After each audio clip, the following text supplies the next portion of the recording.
Paarl Golf Course is one of my favorite golf courses in South Africa. It's in the picturesque town of Paarl, about 60 kilometers northeast of Cape Town. And it has 27 holes, 3 nines. And one day we were playing the third nine and we were on the 22nd hole. And now the 22nd is a tricky par 5, quite a sharp dogleg to the right. And then the last 100 meters or so to the green, you have a narrow fairway with water on the left, water on the right, and a few bunkers in between as well. So it is a bit of a tricky par 5. And then the one day we played there, Jan pushed his second shot slightly to the right and close to the water. And when we arrived at the spot where we thought his ball should be, we discovered that his ball was in the hazard, but not in the water, on top of the water. Jan was so lucky to have found the ball to be on top of a big waterlily plant leaf. And it was close enough to the side that he could actually hit his third shot from there, and he did, and he hit quite a decent shot. And then he called out to us and told us that there's duckweed at that particular spot, and he wants now to take the duckweed home and put it in his fish pond. So now Jan searched in his bag for a container, and the only thing he could find was an empty Coke bottle. So he took this Coke bottle and he scooped the duckweed out of this pond, and he replaced the cap and he put it in his bag, and we played on. And then a week later we were playing somewhere, and after a few holes Jan also searched again for something in his bag, and he discovered a Coke bottle in his bag, 3/4 full of Coke. And he told us, I still have Coke left from last weekend that I didn't drink. So he unscrewed the cap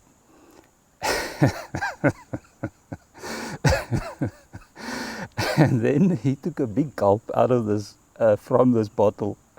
But the next moment he started spitting there and shouting and swearing and going and running around and spitting and swearing, and it was really funny. I really enjoyed it. It was one of the highlights of my golfing career. And then it turned out that it was the duckweed that turned black and looked like Coke.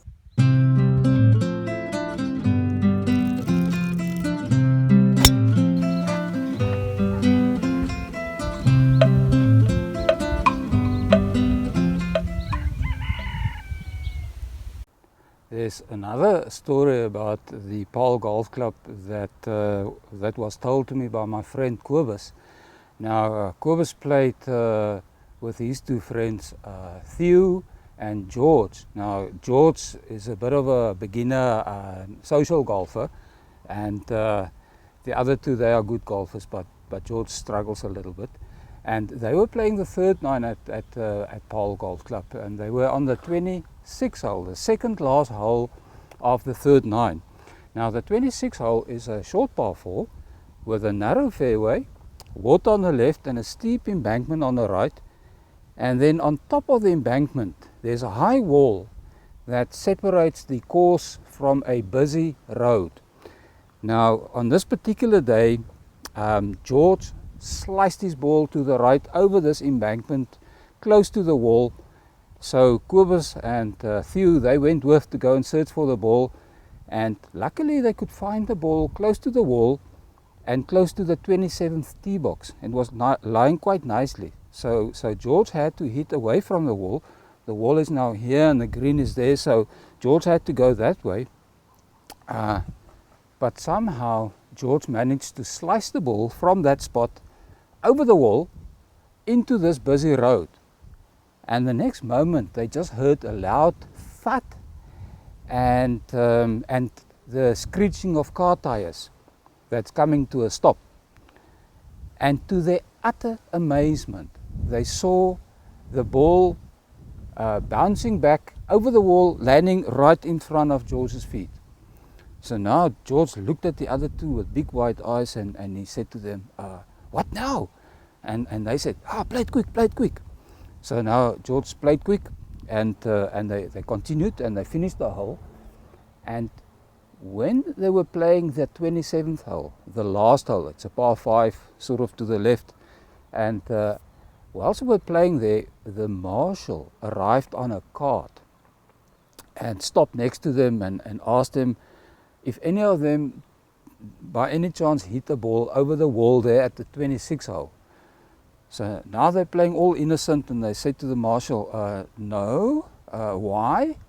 So the marshal explained that there's an angry young man at the clubhouse, and he's claiming that somebody hit the ball over the wall and damaged his brand new car. So now the threesome, they say, no, sorry to hear that, but maybe it's the group behind them. So the marshal went on, and they continued playing, and they finished the last hole.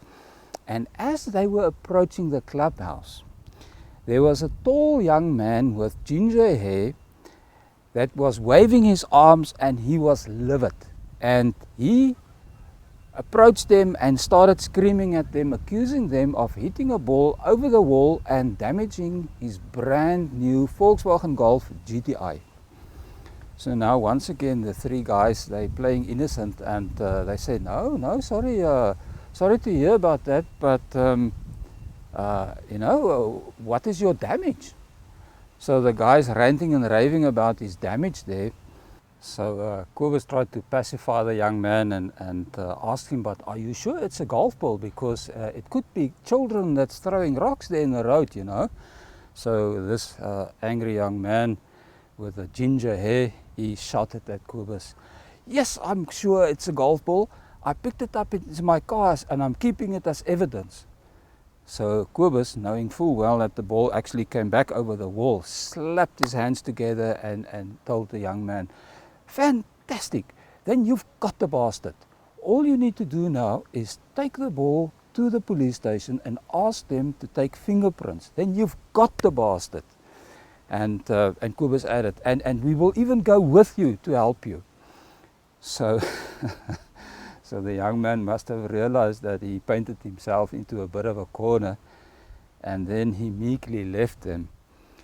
And yeah, shame the poor young man. And Kobus, really, you guys are so rich. I don't know why you didn't just own up and pay the poor guys damage for him. It's guys like you that's giving us golfers a bad name,